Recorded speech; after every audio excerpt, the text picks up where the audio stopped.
I'm Jen Ferrara, and this is StoryCraft Recording Life, a conversation about the art, practice, and work of audio storytelling.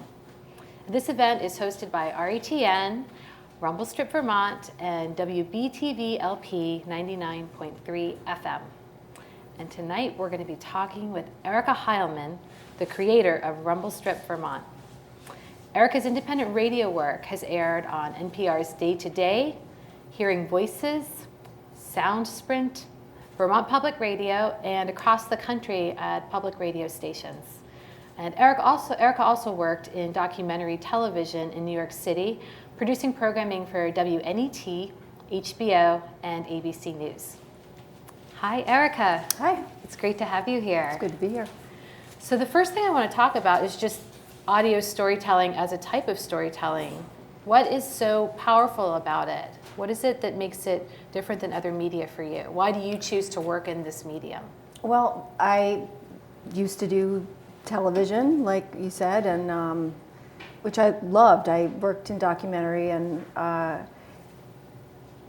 television requires a lot more people and a lot more money than audio. And I found I wasn't so attached to picture, so it wasn't that I don't know that I'm a very visual person.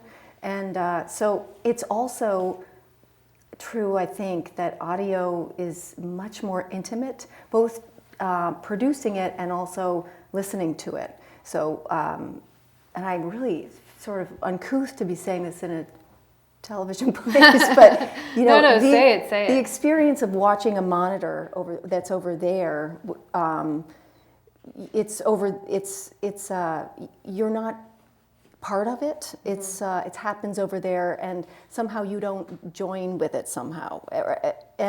But with audio, you have to.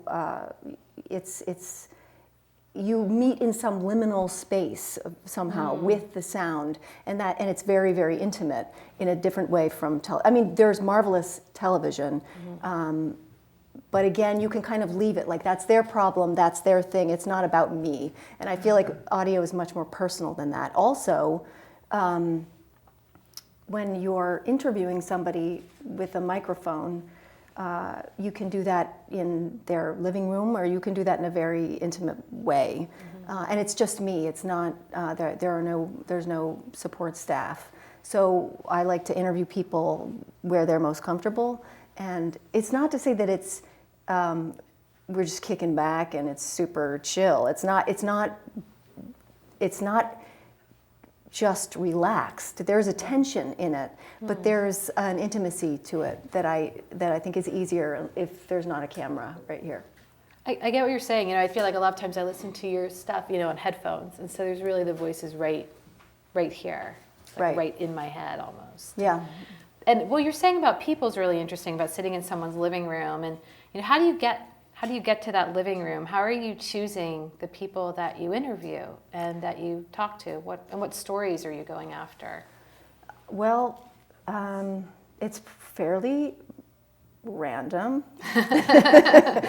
I mean, will never be a shortage of great people to interview. Who, I mean, you know, the cousin of my father's sister, and you know, there's a long chain of fascinating people everywhere. So that's one way. It's just there are wonderful people to. So I like to talk with people with interesting voices, people who know how to do something that I think is interesting. And then there's another category, which is things I just am preoccupied with for whatever reason. So I was very preoccupied with my age a year ago, and so I thought, well, maybe other people are, and so there are also areas of inquiry that are just present or happening for me that lead to stories. I had an experience a couple days ago where I missed a dentist appointment with my son, and this was the second time this had happened, but this was only the second time that it's ever happened in 10 years.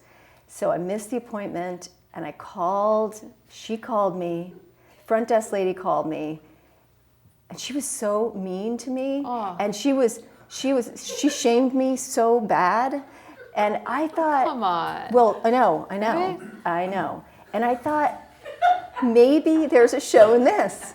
Because either there's a show about people who work at the front desk who are really angry, or it's a show, because and then after it happened, I was so ashamed that, because 2 hygienists had been waiting for us, so that's a lot. And then I thought, so then I started signing my son up for camps, like doing all these things, like checking off lists for my son, because it made me feel like a bad mother in that moment. And so I thought, there might be a story there about, but, so I don't know. So stories find, everything that happens could lead to a story. And then another way of finding stories is, I watch the news, and there are stories that are beautifully covered by journalists, but sometimes might be augmented by a different way of covering them. So and are of particular interest to me. So Act 46, the school consolidation bill, that is very confusing, very complicated legislation. And this it's is also the school consolidation bill for the state of Vermont. Exactly. Yeah. And so, but it's also the implications are enormous, and it stands to change the way governance works in Vermont. And there are also huge cultural implications of that legislation that weren't really getting talked about, or I didn't really hear that. So if this is legislation that stands to change the quality of life in Vermont, I thought that's something worth just looking into. So, and that's something you can do with conversation. And there is a place for strong feeling in that conversation that is relevant, and I think is full of information that's useful. So. I know your tagline is good conversation that takes its time. Is there a sort of, it's in the title, but is that really something you feel like you really need to take time to get when you're sitting with someone, like to get into a comfort zone? How do you get somebody comfortable talking with you about these sort of things? No, I do. I don't even think I wrote that. Just putting that out there. Oh, but it's good. It's good. But it's really good. I really like it. And but it's absolutely true. Or at least I think I take a lot of time. I do very long interviews. Over long interviews. And it takes, so you're sitting with somebody and they have no reason to trust you, or again, it's not just like there's a kabuki in this, right? We're sitting in these chairs and there are cameras on us. This is not a natural conversation, right? So with an audio interview, it's also not a natural. You have microphones, and there's a bump to that. It's a fairly small bump, but then that microphone, just the presence of that microphone raises the stakes. The stakes go from here right to here, just because it's there with you in the room. And there's a wonderful part of that. I mean, you are meeting in some third place because of the microphone. It's very different from having a conversation in the parking lot. And so you have to sort out what that means for you and this other person. And it's not just me. I mean, you have to figure out, how do I meet this person? Where? And it's almost as though a light switch goes on, that when somebody has been surprised. I guess what it is when you notice that somebody has become surprised. I think finally you're trying to be both. You want to find a surprising place with that person, and that takes some time to do that. It also means that you have to be, I think, willing to be uncomfortable. So there might be silence. There might be, I don't always, there may not be a next question. And that's inherently uncomfortable for everybody. But it's also really human. And that silence changes the tone of the conversation and actually changes the tone of voice. It also, after silence, some of the most interesting things get said. So if I am just heard the answer and just I don't have another question, very often the person I'm talking with will then say something really interesting. Maybe it's because you've given them a moment to think, and maybe also it's because they're just a little bit up against it. I don't even remember what you asked me. I'm not sure either, but I liked what you said. I was going with it. Well, it's actually the other piece of that you are leading me that I wanted to ask you about was the sort of collaborative nature of this. You're interviewing someone, they're sharing all these things, but then you take what you've recorded and it changes, right? You just said it's a really long conversation. So you don't put the entire thing on Rumble Strip Vermont. And how does that work, that sort of exchange between you and the other person when it starts to become tape or whatever's called now, digital, files? So after the interview. After the interview, how does that collaboration continue or change? Right. Yeah, that's interesting. Well, I think that you go home with a pile of tape and then you listen to it over and over and over again, or you listen to it and you're listening for what people are saying, but you're also listening for what the quality of the sound of it. So there are parts you love and you don't know why, but so you fall in love with the person. That's what happens next, or that's what happens to me. I fall in love with everybody. That's really sweet. And you become really intimate with the tape. And you develop a new relationship because they're not there now. So you develop a new relationship with the person through this tape. And then you panic. That's like a long time. And then you start to, I guess it's kind of like sculpture, like you've got this big thing and then you have to start knocking it down and shaping something. And ultimately, hopefully, that when you make something and you play it back for whoever it is, hopefully they don't hear what was removed. Because I think that ultimately you're trying to boil down to some essential exchange, some essential part of the exchange that you had with the person is what it wants to be. So that's not collaborative. I'm trying to go back to the question. So it's not, but it's interesting that by the end, it's your story. It's my story by the end. It's my story and their story. It's become, so by the end, it's our story. And that, is an interesting and offensive point for a lot of people because they say, well, what right have you to, well, there's a lot of things. Like, what right have you to make those deeply subjective choices about what this is going to be? And it's a valid question, but it's something I'm making. So I allow myself those subjective choices. Have you ever had someone be upset with an edit that you No, but maybe they just didn't tell me. No, I actually feel pretty good that I think that whether, people take exception to, or a lot of people have, take exception to hearing themselves. It's really hard to listen to yourself. It's very hard. It's unsettling. And also it's unsettling if it's vulnerable because generally it is, you're talking about things that are somewhat personal. But ultimately, I don't think anybody's ever said, I feel like you misrepresented me or our conversation. And oftentimes people are unsettled or feel laid bare maybe in a way, and then it takes them a few hours or a day or a couple days, and then there is something, I don't want to get too touchy-feely, but it's cathartic. There is a catharsis that happens. No, that's too big a word. I can't say that for other people. Generally speaking, I feel like people feel happy to have told something of themselves to other people.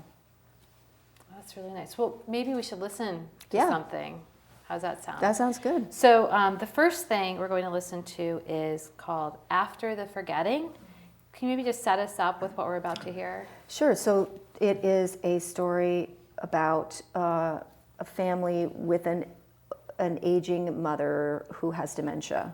So Bob and Greg are married, and Marge is Greg's mother. And so I don't remember where we come into it here, but I think those are the relationships. Awesome. Well, let's take a listen to that. Okay. So, do you have a name for me? For you? Mm-hmm. No, I never used a name other than you. Mm-hmm. Do you need a name for me? No. It's been a beautiful, beautiful situation. It's seeing you, feeling you, hearing you, and all that sort of thing is a delight. Wouldn't have to be anything else.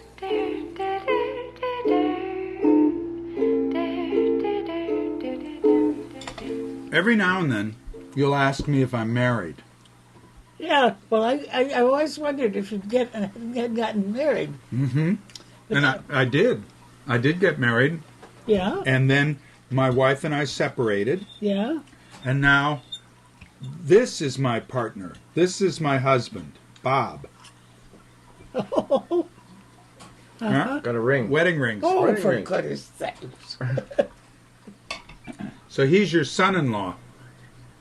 So that's my friend. Yes. Mm-hmm. There you go.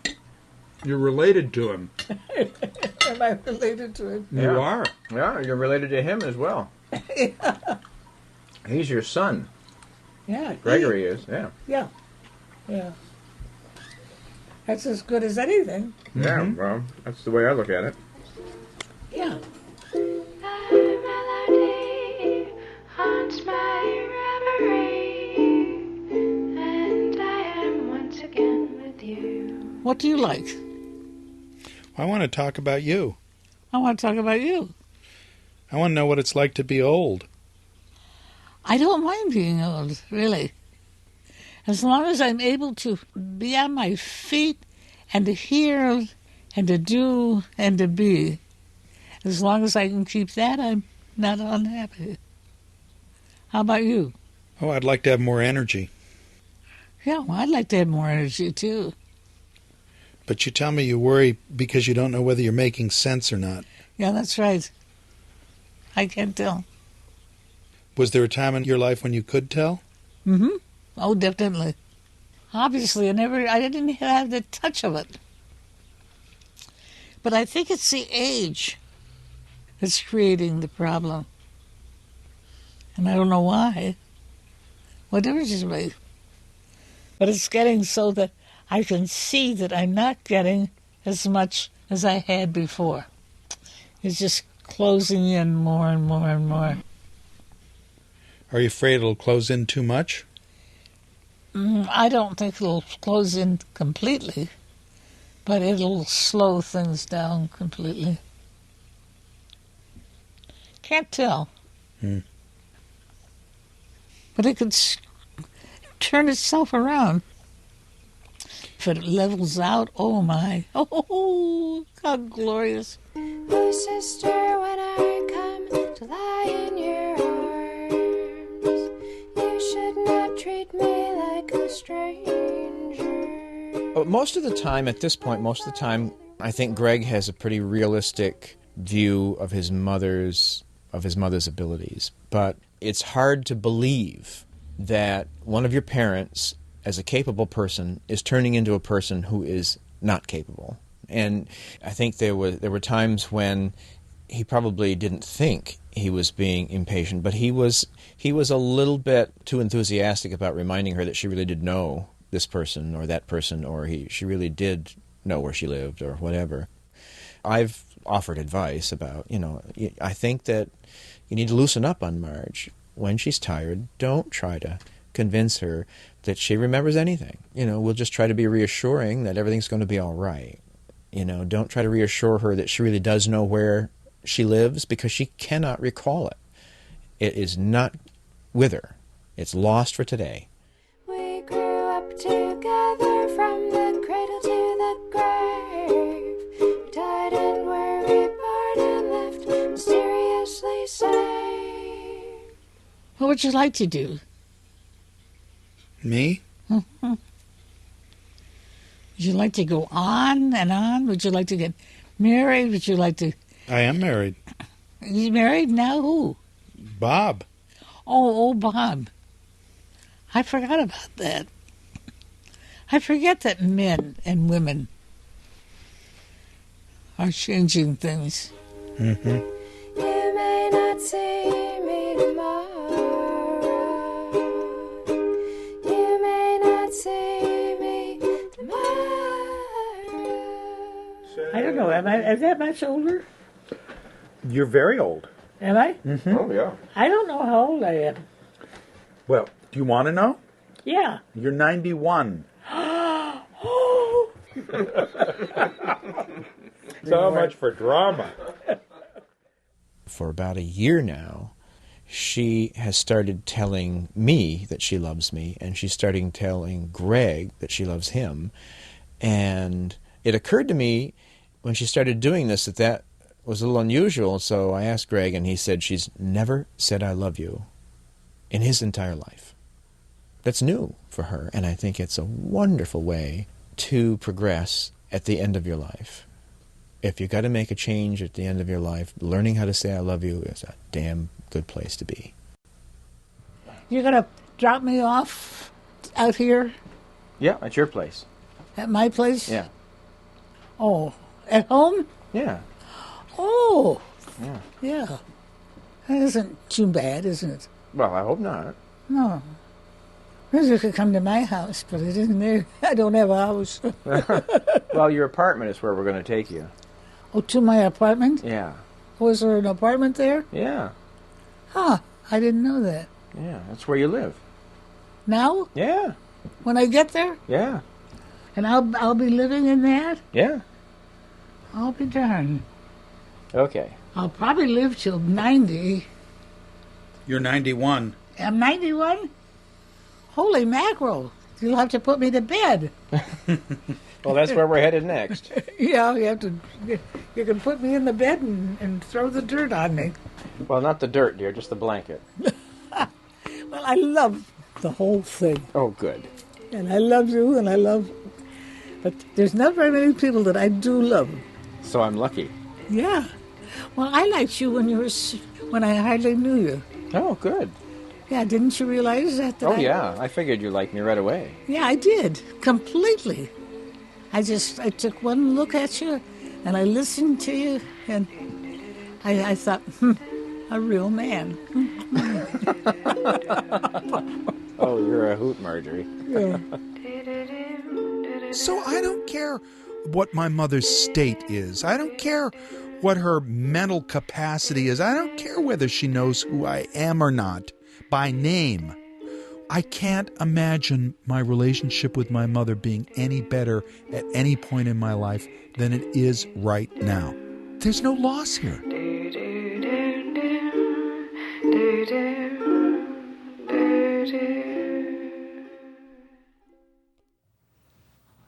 I just love that piece. They're amazing. Amazing people. They seem like they're like we're right there in the room with them. They're very open. Are they being I guess I'm really curious how that recording process went, because it does feel like we're right in the room with them. Yeah, well, you are. Yeah. That was a collaboration with Greg Sharrow of the Vermont Folklife Center, and he has a great interview. He speaks in complete sentences. He's a great guy, and he is a great interview. And he's a friend of mine, so I knew him, and I knew Marge, and so that's how that started. But Greg and I both did interviews for that show. So he did a lot of interviewing with Marge. He did a lot of interviewing at the dinner table, and I interviewed at the dinner table, and then I interviewed Bob and Greg, and so we had a lot of tape for that show. And then yeah, so that's how the recording happened over the course of a long time, like 8 months or something. I think we taped for a very long time. Wow. And how did you organize that? You had so many voices and these multiple different types of interviews. What was your structure? How did you choose a structure for making that so concise? I had no idea what to do with that. I mean, I knew there was great. I don't know how I listened to it a lot, and I do remember that for a long time I was deeply committed to this idea of a cutlery track, and I wanted to like call that show. And forks it was all going to be a dinner party, and it was going to be called The Dinner Party, and I wanted the show to I wanted it to be I wanted to keep returning to the dinner table, and then have these kind of drift away into conversation. The ear knows, okay, now we're over here, and now we're back home again at the dinner table, and it just didn't work. I didn't have the right conversation at the dinner table for it to weigh enough somehow to justify the cutlery track. So I was very sad, but I had to let the cutlery track go, and I think I'd spent days working on the cutlery track. So yeah, so I don't remember then what happened, but it was a slow edit, and I do remember also again with that show that Greg was sort of maddeningly positive about everything, and I kept thinking, what is the conflict, or what is the challenge here? Like, what I wanted to bump up against something that was wrong. Like, what's wrong? What's hard What's here? hard? What are they not telling me? Yeah, exactly. Yeah. So I went back once, and I went back toward the end of production on that show and interviewed him again, and sort of asked him this, and that's the tape that came, the tape at the end, which was it was like a little salt to the sweet. In fact, he gave me exactly what I wanted, but ironically, what he was saying is, stop looking for problems here. And that was what the tone was, which is exactly what I wanted. Yeah. So, I mean, I didn't know until, but that was great. That little salt to the sweet. Yeah. I really like that. Yeah. It was too cute and everyone was happy, and yeah, I mean, he's very real. This is what he believed. I mean, he does have a remarkable relationship with his mother, who recently passed away, I think 3 weeks ago. So he did have a remarkable relationship with his mother, but I wanted to find the places that were hard, and that's just not the way he thinks about it. So yeah, well, that's great. Well, let's listen to something else. Okay. So our next piece is Vermont Private Eye, a very different type of piece. Maybe you can set us up with that story as well. Well, this is an interview with a very old friend of mine who is also my mentor in private investigation work. One of the best. She's one of the best. And so we spent many hours driving around the state of Vermont together, working on cases, having kind of remarkable conversations. And I've known her for a very long. She and I used to work in television together also before we came to Vermont. And she is an amazing talker. She has an incredible brain. So I knew that it would be fun, and I also knew that people would be fascinated by her. She has a different picture on this place than most of us do. I mean, she has a very different sense for what is down that road and what's in that town next up. She has a very different relationship to this place than most other people do, and I just thought it would be a great conversation. I also knew that to interview Susan would mean finding her where she was, and in this case, it was in the backyard. So that's great. Yeah. Okay, well let's listen to this. Okay. I put the lawyer in the back. I put them in the way back seat, like they're back there with my kids' stinky lacrosse cleats. The lawyer does not come with me. I think, I think the notion of good facts and bad facts, they're stuck with the facts. I'm not going to ever get somebody to say what you need them to say. I'm going to tell you what they're saying. If you want to take this piece of wood and cut all the big knots out of it and still make your table, go for it. You know all the rules here about what you can bring in and not bring in. But here's a knotty, worm-filled piece of wood. Go for it. Build your case. Build your house. But I'm not going to take them out, and I'm not going to pretend like they're not here. I didn't cause them. I didn't create them. I knocked on the door, and this is what they said. The ethical thing for me is I've definitely had people ask me to not type up the crappy parts of an interview, and I'm like, why? You want to get blindsided on a Tuesday morning in court? Go for it. That's not a way to win a case. You take the good, the bad, the ugly, and you decide, am I going to use this witness or not? And if your guy is a lying sack who really did stab his wife, who really was abused, let's go into court and tell the real story. Because you know what happens when you tell the real story? Everyone believes you. That's the amazing piece. It has this resounding, amazing sound that makes, you could hear a pin drop. When you actually speak the truth in the courtroom, everybody knows it's the truth. So if what you say is, you know what? You're right about this, you're right about this, you're right about this, you're right about this, but you know what? You're wrong about this. And that, to a jury, is totally believable. They're like, oh yeah, yep, he's a crackhead. Yep, he's never had a real job. Yep, he totally was a crappy dad to his 3-year-old who ended up in state custody. But you know what? He didn't rob the goddamn bank. He's guilty as charged of all those other things. But that footage is not him in the hoodie. That's not him. Not guilty. You know, but if you walk in and you're like, he did Toys for Tots, he's this totally upstanding citizen, he shoveled the neighbor's yard, driveway, he did work with the Alzheimer's patients, everyone's like, you know what, he's a crackhead and he abandoned his 3-year-old, guilty of bank robbery, And that is our job. Our job is to say to the lawyer, I got some really bad news for you. Here's who your client actually is. This job involves a lot of high-impact conversations with people about the most personal things. Mm. Does that translate to falling in love? Now, I don't mean in love, but I mean you get a very, very raw inside look at lives every day. What does love have to do with that?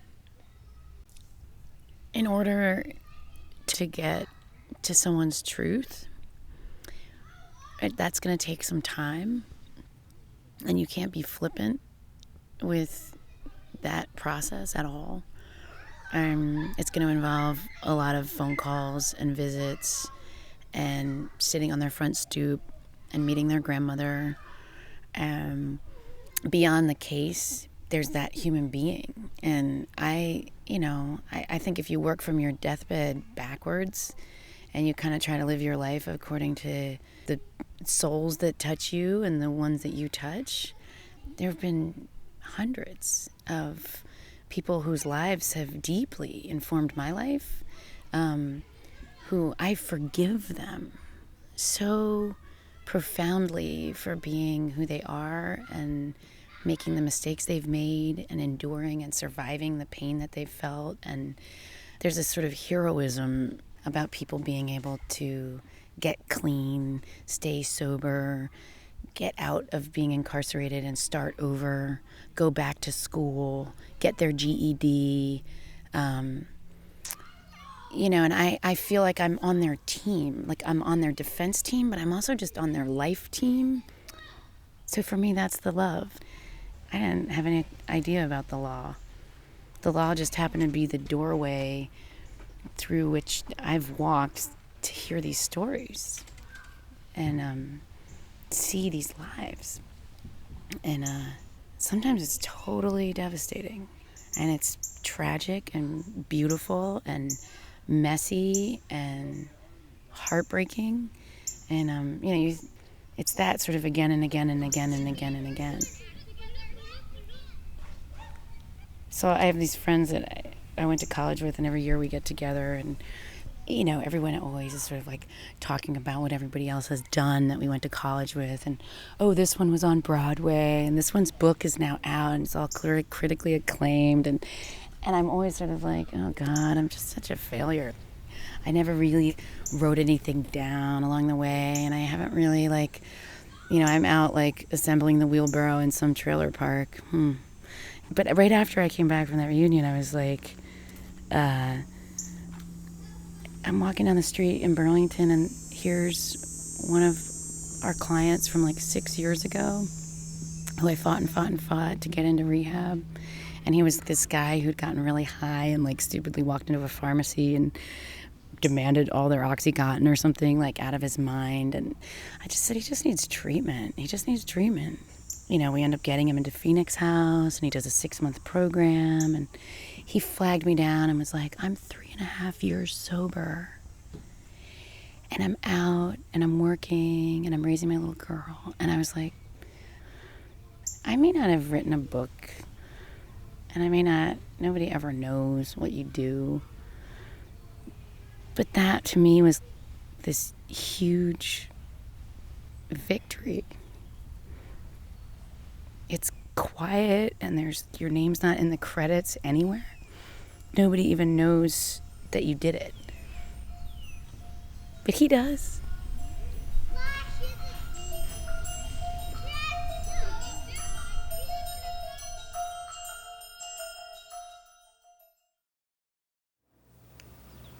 Another great piece. Yeah, she's here tonight.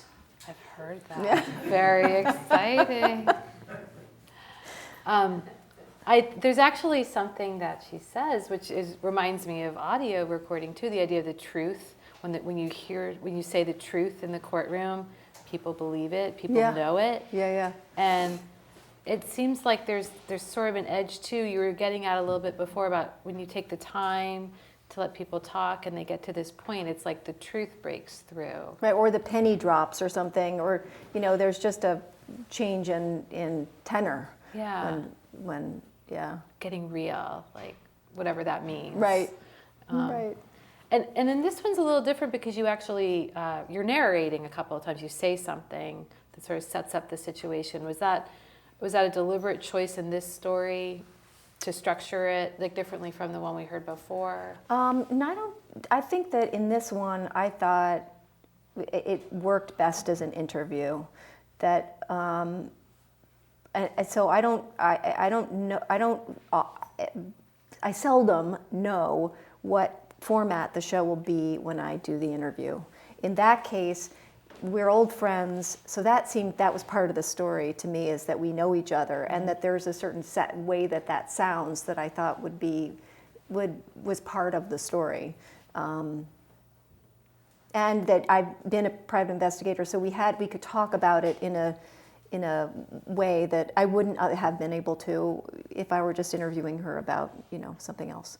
So right. It was an interview for that reason, and also because it just worked better as an interview. The material worked better that way. I mean, that last part, the ending to that is, I took me out. So, sometimes there's an interview and I'm able to take me out, which can work really nicely, and just let the questions go away and let the person float.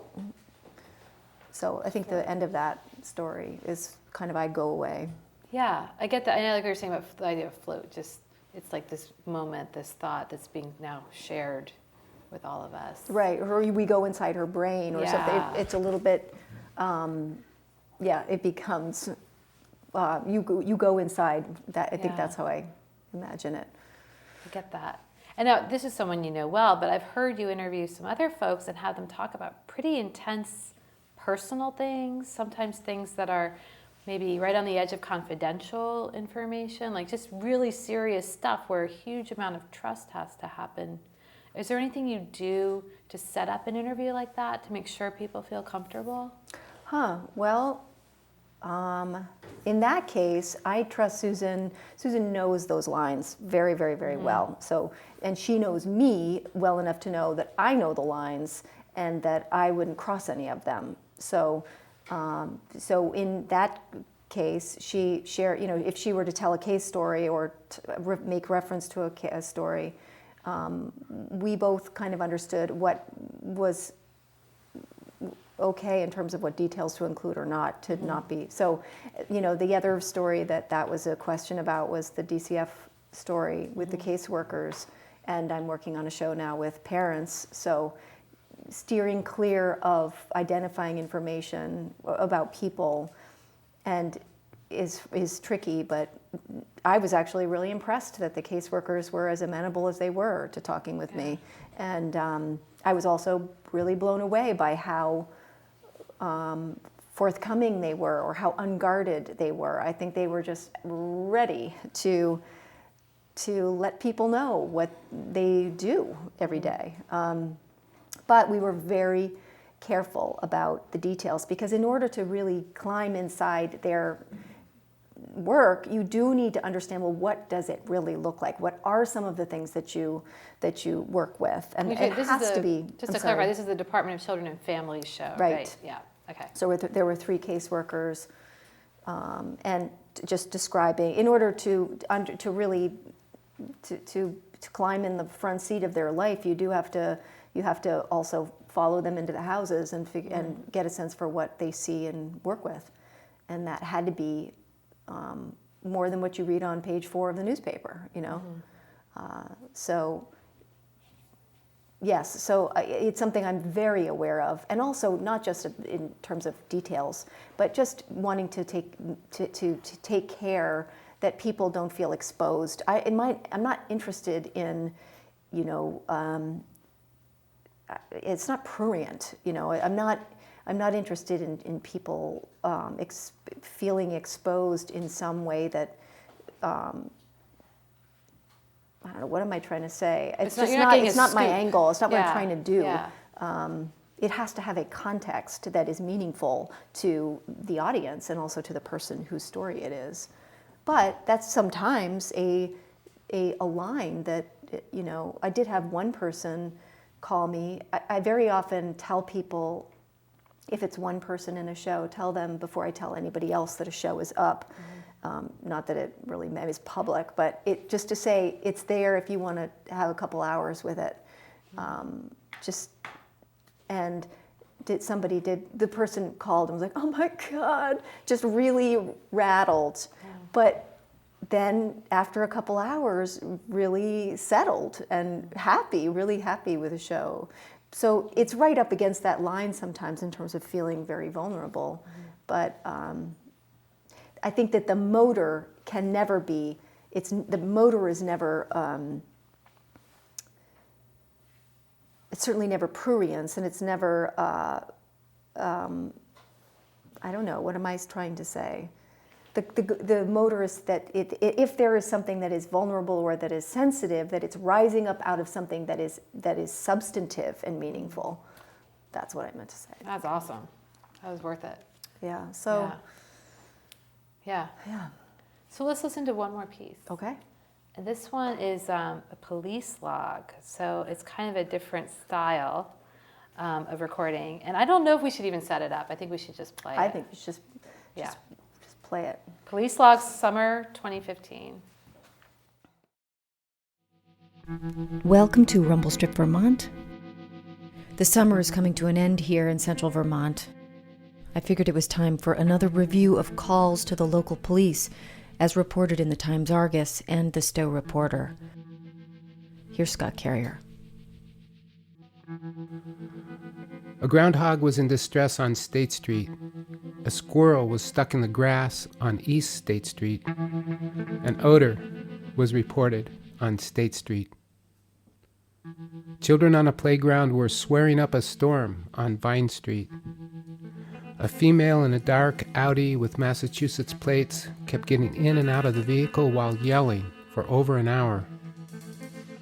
At least 2 people at Abouchan's on Prospect Street looked like they were trying to steal pellets for a pellet stove.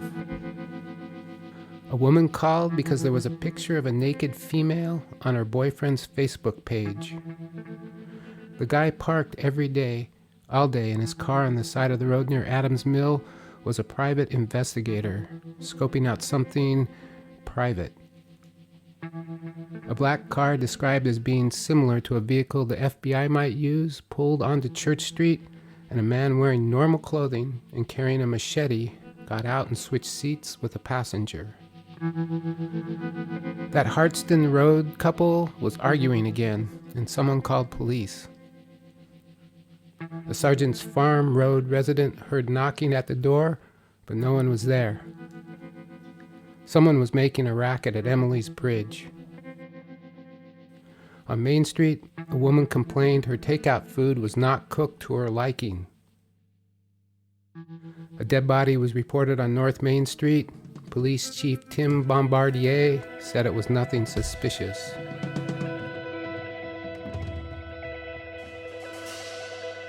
Police Chief Tim Bombardier. Police Chief Tim Bombardier. Police Chief Tim Bombardier. Police Chief Tim Bombardier. Police Chief Tim Bombardier. Fuck it. Bombardier.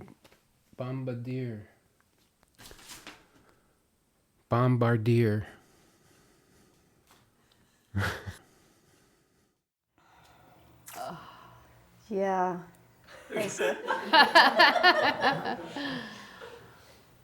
Yeah, that I haven't heard that one in a while. That has some good ones. Yeah. Yeah. So what was that? That's the police log, and you just read the police log. That's No, what it is, or- no. They're curated. I just read the paper every day, and when I like to just like a puzzle, put them together. It's a poem. It's really poetic. Yeah, I think they're great because you get you get a picture of where I live in a way that you just never otherwise would. You get a sense for Barrie and Montpelier. Usually it's Barrie and Montpelier. Usually it's not the Stowe Reporter, but you get a sense for those towns in a way you just wouldn't otherwise. And they're kind of cool that they're seasonal. Like you get certain ones in certain times of year, and it's really it marks the time where I live. So, and I love Scott reading them because he's got this kind of, first of all, he's not from here, so I find like that there's something inherently funny to me about that he doesn't know where he's talking about. Sure what town it is, yeah. And he's also got the perfect voice to read the police log. So, yeah. Yeah, they're fun. I enjoy that. I'm working on one right now. I haven't done one in a while. Yeah.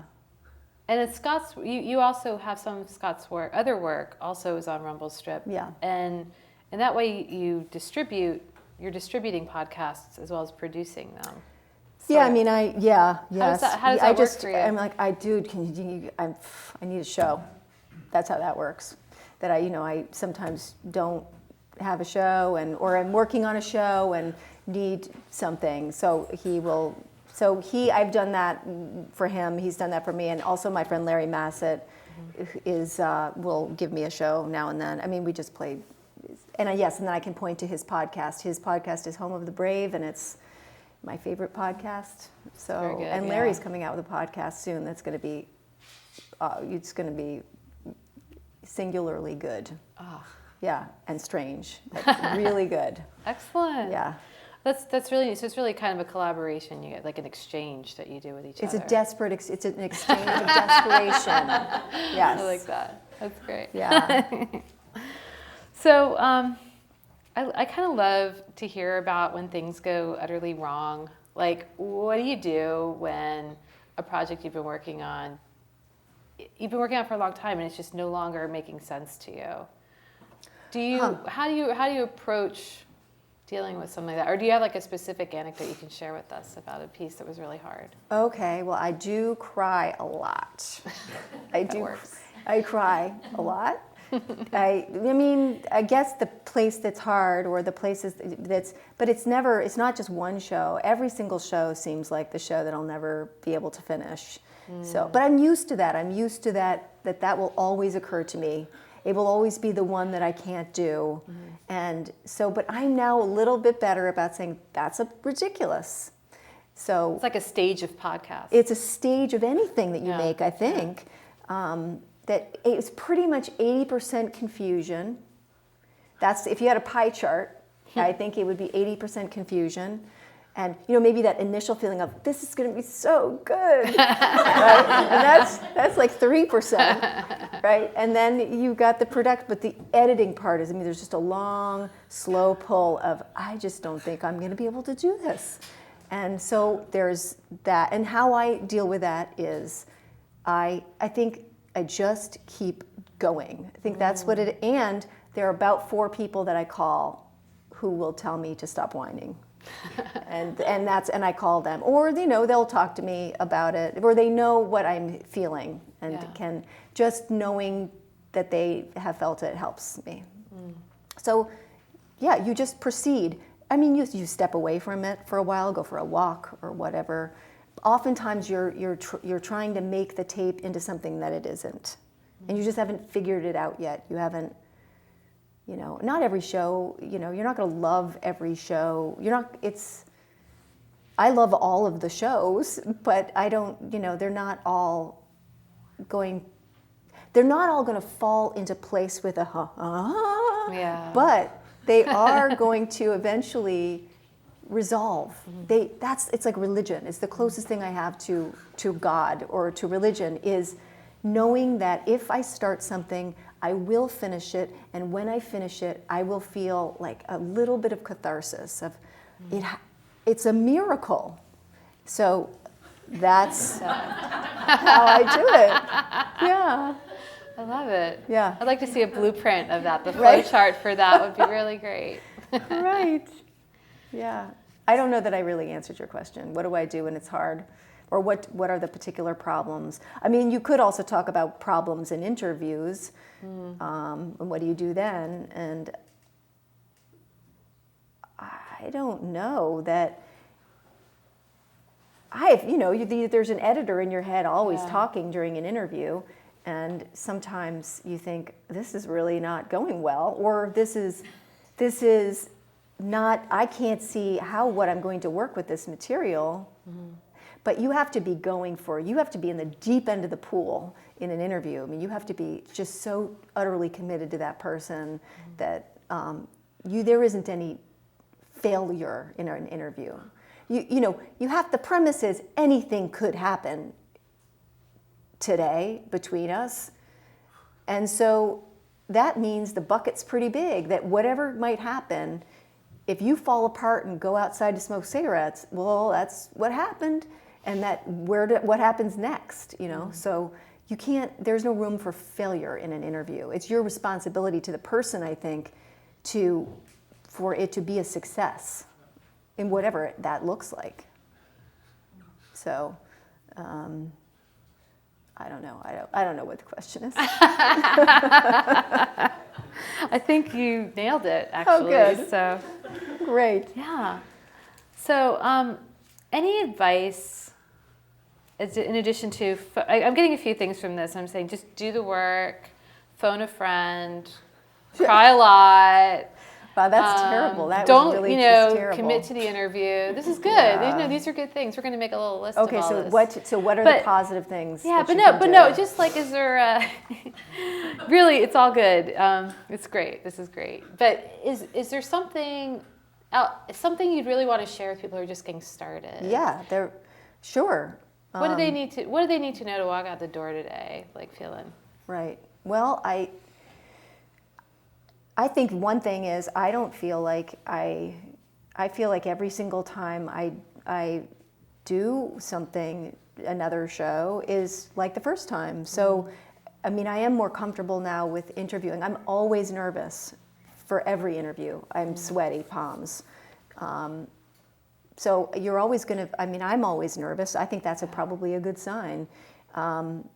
But this is nice to know anyway, at least that I feel like every time I do it is the first time. And so if you're beginning, then you already feel like I feel. And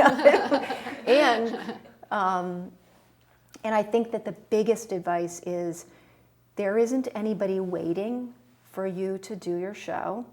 There isn't anybody, there's nobody waiting. There's nobody, so you may as well just do your show. And you have to, the religion is start and finish, start and finish. There's no reason to start and there's no reason to finish. There are so many good reasons to never start and so many good reasons not to finish. So, but if you want to do it, then you have to ignore all the really good reasons not to do it and just do it anyway and look on it as a science project. And the other thing is, you will be really bad at it for maybe a really long time, you know? And you can't, it's a science project. So you got to let go of, I just think that it took me so many decades to decide to start and finish, repeat, start and finish, repeat. Like I did it, but then I would stop. This is what's really great about podcasting, is that you have a premise, or you have a format, you have a venue to actually put something out once you finish. So, but it took me decades and it was about nerve. It was about confidence. It is about, there is something profoundly unsettling on an existential level about making something and then putting it out there. It's really hard. So you will be, and you're really smart, so you'll have lots of good reasons not to do it.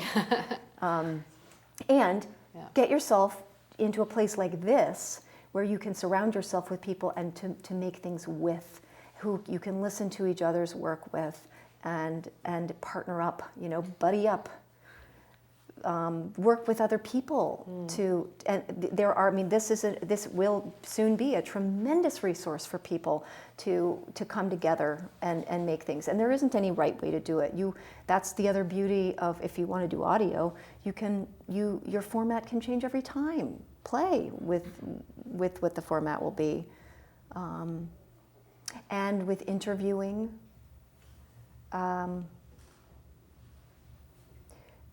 don't be afraid to be quiet. Don't be afraid to not know your next question. Really figure out, what do you want to know from this person? What do you want to know? Yeah. And ask, So those aren't very specific things. They're great. But I can't think of anything else right.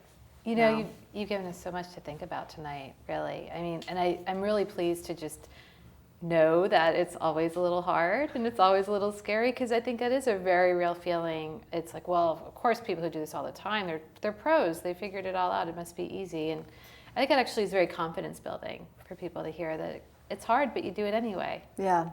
I'm so glad you do it. Thank you so much for all of the work you've done. It's been really inspiring, beautiful stories that you're sharing. Thank you. It's been great to have you here tonight. Thank you very much. Thank you, Erica Heiman. You've been watching StoryCraft, Recording Life. I'm Jen Ferrara. This event is hosted by RETN, Rumble Strip Vermont, and WBTV-LP 99.3. And if you want to find out more about this show and others, go to retn.org/storycraft. Thanks for watching.